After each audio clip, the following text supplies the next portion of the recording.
OEM은 조립을 해요. 자동차를 조립을 하죠. 그러면 설계를 안 할까요? 합니다. 현업에서도 핸들이라는 용어를 쓰시는 분들이 있습니다. 하지만 이게 잘못된 용어거든요. 여러분들을 합격이라는 목적지까지 안전하게 안내할 1톤 트럭, 반갑습니다. 해커스 주일돈입니다. 이번 시간에는 자동차 관련된 직무들, 어떤 업무들을 수행을 하는지, 그리고 개발 프로세스, 용어 이런 것들에 대해서 한번 이야기를 나눠보도록 하겠습니다. 자동차 기업의 직무는 사실 너무 많아요. 일반적으로 우리 자동차는 제조업이죠. 제조업에는 당연하게 기획 단계부터 선행 단계를 거쳐서 설계를 하고 평가를 하고 생산을 하고 품질, 구매, 뒤따르는 여러 부서들이 있어요. 특히 이 자동차 기업에서는 부품 관점으로 봤을 때는 설계 측면에서 크게 나뉠 수가 있어요. 설계가 자동차 부품 관점에서 엔진, 파워트레인, 차시, 바디, 전장 부품, 첨단 기능들에 대한 부품들에 대한 설계 부분이 있고, 자동차 품질이 굉장히 중요하잖아요. 자동차만큼 품질이 중요한 산업이 없습니다. 왜죠? 자동차는 고장이 나면 승객의 안전을 위협해요. 스마트폰은 고장이 나면 AS 센터를 갑니다. 하지만 자동차는 운행 중에 고장이 나면 목숨을 잃을 수도 있어요. 그렇기 때문에 품질이 굉장히 중요하고요. 특히 자동차 생산, 공장들도 해외에 여러 군데 있죠. 영업도 해외, 전 세계를 거치면서 해야 돼요. 문화가 다르기 때문에 전략도 또 필요하고요. 그 관점에서 기획 단계에서 각 현지에 맞는 자동차들 목표를 설정해서 기획을 해야겠죠. 굉장히 수많은 직무들이 있기 때문에 여러분들이 내가 어떠한 직무에 맞는지 본인의 역량을 먼저 파악을 하고 그 직무에 지원을 하셔야겠죠. 현업에서 일하는 분들이 OEM과 1차 협력업체 아니면 부품 협력업체, 여기에서 좀 충돌이 일어나요. 설계 누가 할까? 여기에서 좀 충돌이 일어나거든요. 당연히 부품을 생산을 하고 OEM은 조립을 해요. 자동차를 조립을 하죠. 부품 업체에서 공급을 하고 자동차 OEM은 조립을 합니다. 하지만 설계는 누가 하나요?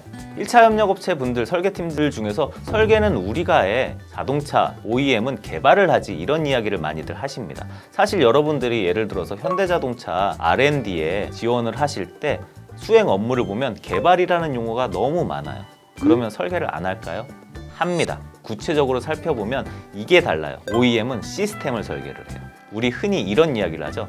스펙, 요구사양서, 이걸 만듭니다. 이 시스템, 요구사양서를 정의를 하면 이거에 맞는 부품, 하드웨어, 소프트웨어를 부품업체에서 설계를 하고 제작을 하게 되죠.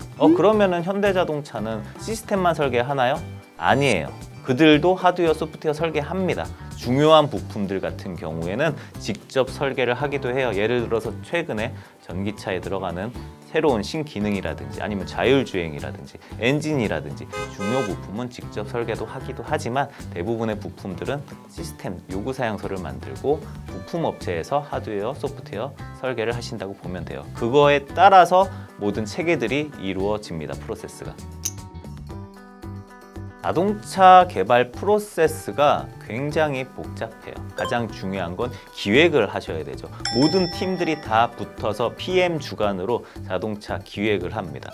그리고 선행 과정을 거쳐서요. 선행을 할 때는 어떠한 엔진을 쓰고 어떠한 파워트레인을 갖출 거면 어떠한 플랫폼을 할지 연구를 해요. 그리고 자동차 외장 디자인 관여를 하죠.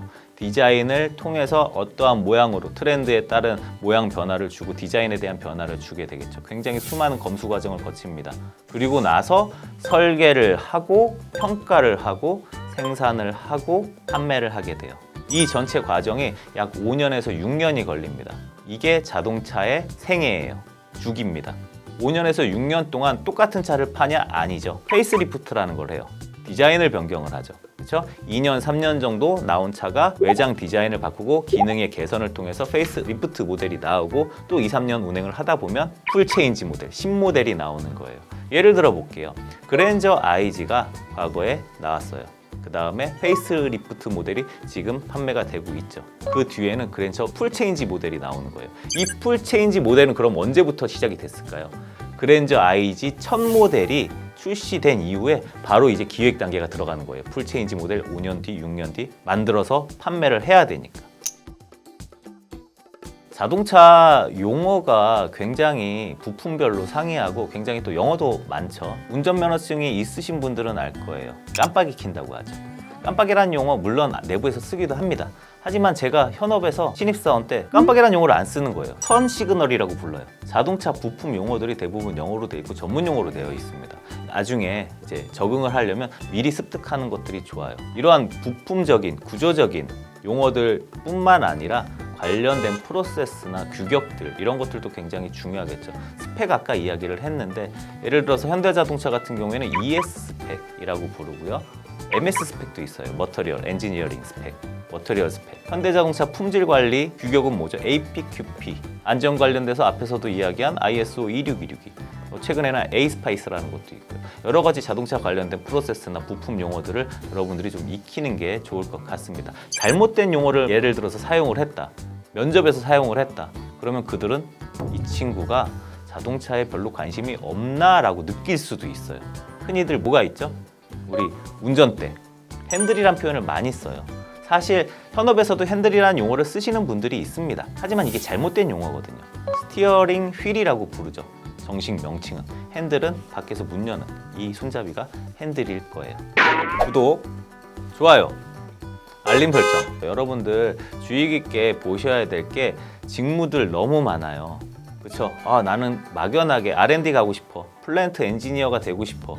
이런 것보다 내가 어느 부분에서 어떠한 기여를 하게 될지 고민을 해보시고 그 측면에서 준비를 하고 공부를 하고 용어도 찾아보시는 것이 좋습니다. 광범위하기 때문이죠. 그렇죠? 여러분들 좀 차근차근 준비하시는 자세가 필요할 것 같습니다. 구독과 좋아요 그리고 알림 설정까지 해주시면 감사하겠습니다. 감사합니다.